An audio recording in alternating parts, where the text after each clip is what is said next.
We see her every night behind the desk, confident and commanding, shaping national conversations on the Ingraham angle. As one of Fox News' most recognizable conservative voices, Laura Ingraham has built a career on sharp commentary and unapologetic opinions.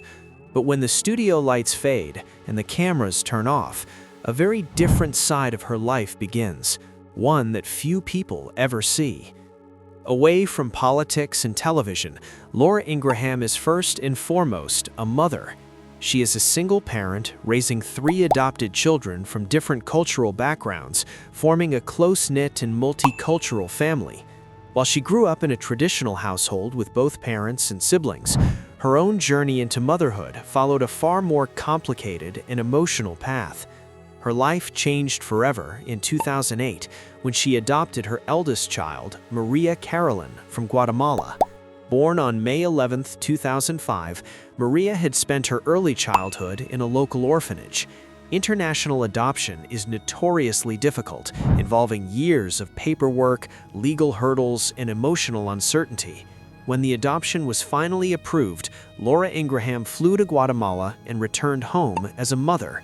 Wanting to connect deeply with her daughter, she even learned Spanish so they could communicate more easily. Years later, Maria reached a major milestone by graduating from high school. Laura Ingraham proudly shared photos celebrating the moment, showing her daughter growing from a toddler into a confident young woman. Today, Maria Carolyn is a college student pursuing nursing at Texas A&M University, continuing her life largely outside the public eye. In 2010, Laura Ingraham expanded her family again by adopting her second child, Michael Dmitry, from Russia. He was just 1 year old at the time.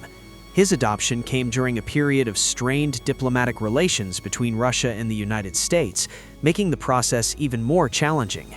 Protective of her children's privacy, Ingraham has shared little about Michael, though she has mentioned his love of Legos and his rapid growth. He is believed to attend a private school in McLean, Virginia. Her youngest child, Nikolai Peter, was also adopted from Russia. Born in 2010, Nikolai joined the family in 2011, and his adoption proved to be the most difficult of all. Laura Ingraham has described him as strong-willed, intelligent, and stubborn. His adoption was among the last approved before Russia banned American families from adopting Russian children, making his arrival especially meaningful. Despite her deeply political public image, Laura Ingraham refuses to politicize adoption. In a 2021 interview with The Wrap, she stated that adoption should never be used as a political tool and that children should not become bargaining chips between nations. She emphasized that preventing children from entering loving homes is cruel and unjust, regardless of political tensions. In early 2025, Ingraham's private life was shaken by a deeply distressing event. Reports surfaced that Maria's biological parents, identified as Juan and Mariela, appeared at Laura Ingraham's home, claiming their daughter had been taken from them during Guatemala's civil war. According to neighbors, the encounter was emotional and unexpected.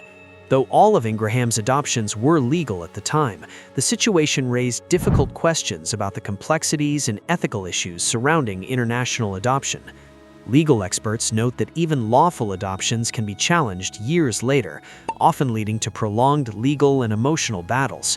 Throughout the ordeal, Laura Ingraham reportedly focused on protecting Maria, admitting to close friends that she could not imagine life without her. Maria, now an adult, has remained silent publicly, said to be overwhelmed by the situation. Today, Laura Ingraham lives quietly with her children in McLean, Virginia, in an affluent suburb of Washington, D.C. Her home, purchased in 2014, sits on a large property and reflects the life she has carefully built away from the spotlight. Despite her powerful presence on television, her off-camera world is defined not by politics, but by motherhood, resilience, and the family she fought so hard to create.